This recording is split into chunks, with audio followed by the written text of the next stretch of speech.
Utilidad y límites de las analogías como procedimiento heurístico en la investigación científica. En este trabajo se analiza una de las formas como se ha utilizado a lo largo de la historia la analogía como procedimiento heurístico para analizar el comportamiento de fenómenos imposibles de visualizar o medir en forma directa.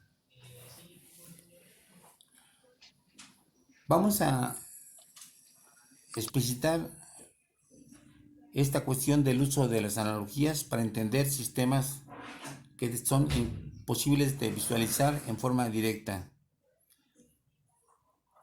Por ejemplo, pensemos en lo que ocurre en una mesa de billar con muchas pelotitas que son duras, esféricas y elásticas. Uno puede, mediante técnicas de grabación, analizar en forma directa la velocidad, el tipo de choques, la conservación del momento lineal, el impacto que tienen sobre las paredes de la mesa, etc. O sea, hacer un estudio preciso del comportamiento matemático de estas esferas elásticas. De hecho, ahí está uno aplicando la mecánica de Newton.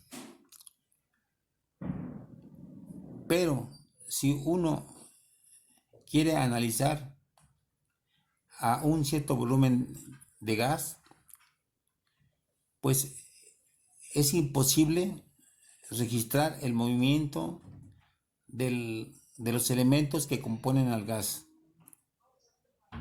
Una propuesta bastante audaz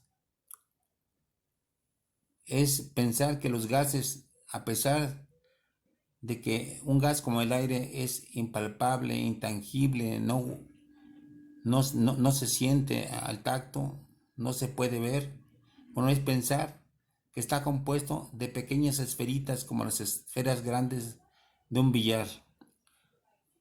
Entonces uno supone eso, primero que las partículas, primero que el gas está hecho de partículas, segundo que son partículas esféricas, tercero que interactúan en ellos siguiendo las leyes de la mecánica de Newton.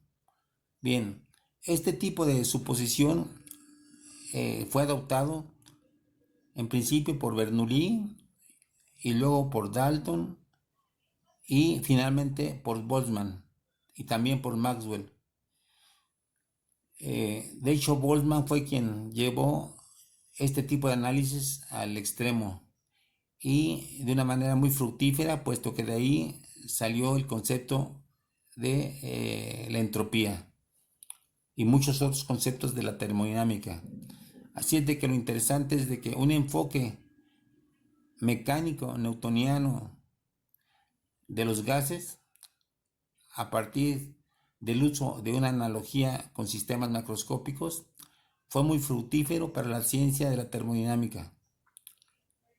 Bueno, suponer que los gases están compuestos de partículas pequeñas de comportamiento análogo al de las partículas macroscópicas ha sido una hipótesis de trabajo que en un primer momento dio buenos frutos, al deducir que la presión es proporcional a la temperatura, al definir a la temperatura de los gases como la energía cinética promedio de todas las partículas, y al proporcionar un primer enfoque del concepto de calor específico.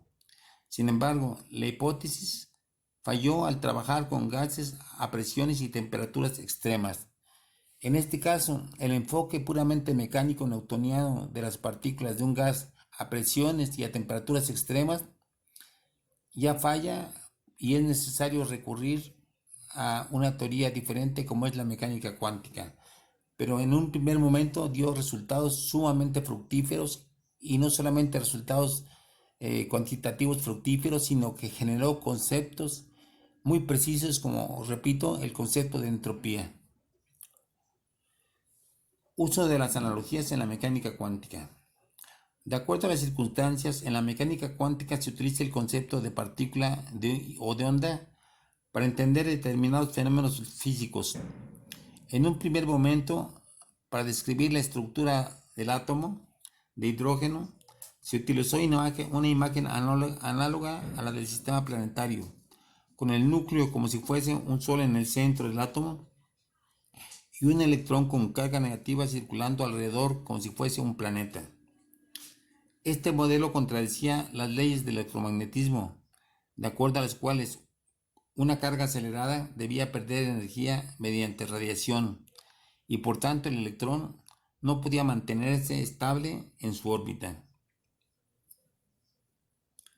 Bueno, entonces esta analogía de el comportamiento y la estructura de un átomo, tan simple como el del hidrógeno, fue rápidamente desechada al compararse con el comportamiento del sistema planetario.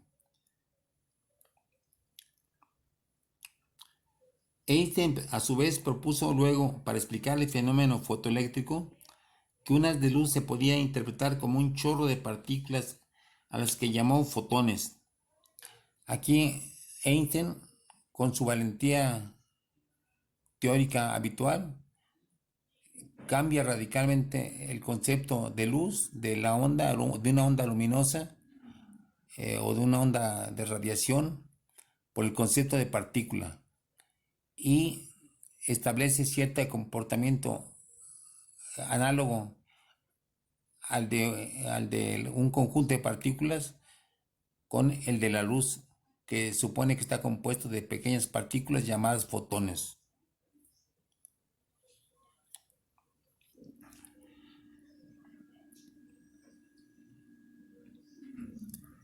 Louis de Broglie propuso a su vez que las partículas se les podía asociar un comportamiento ondulatorio, cosa que en efecto pudo ser comprobada con el efecto de difracción descubierto por Davidson y Germer.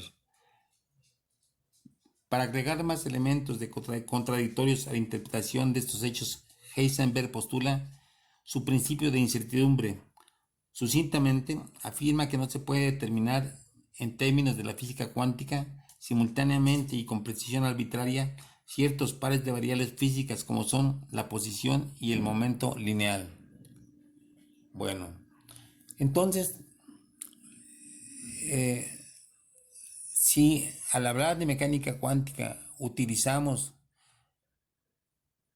los conceptos de onda y de partícula, en realidad estamos suponiendo que en ciertos niveles la mecánica cuántica se comporta de una manera análoga al del mundo macroscópico, en el cual es válido utilizar el término de partícula o en el cual es válido utilizar el concepto de onda. Pero en realidad todos esos tipos de imágenes derivadas del mundo macroscópico no son aplicables al mundo submicroscópico de la mecánica cuántica. De hecho, un investigador argentino ha propuesto que en vez de darles algún nombre específico derivado del mundo macroscópico a los elementos del mundo submicroscópico de la mecánica cuántica, se les llame cuantones. Este concepto de cuantones derivaría directamente del análisis del comportamiento de los sistemas cuánticos y no del análisis del comportamiento de los sistemas macroscópicos. Finalmente, quisiera hacer énfasis en esta cuestión. Nosotros utilizamos con mucha naturalidad el concepto de partícula, de onda, de forma de las partículas, de tiempo, de espacio, y no pensamos, no nos damos cuenta de que no nacimos manejando ese tipo de conceptos desde nuestro nacimiento. O sea, es decir, que no son conceptos innatos, sino que han sido conceptos que han sido formados a partir de la manipulación que desde niño hemos ejercido sobre los objetos que nos rodean. Es decir, estos conceptos son productos de la manipulación, tal como Piaget lo ha descrito minuciosamente en sus estudios del desarrollo de la inteligencia del niño.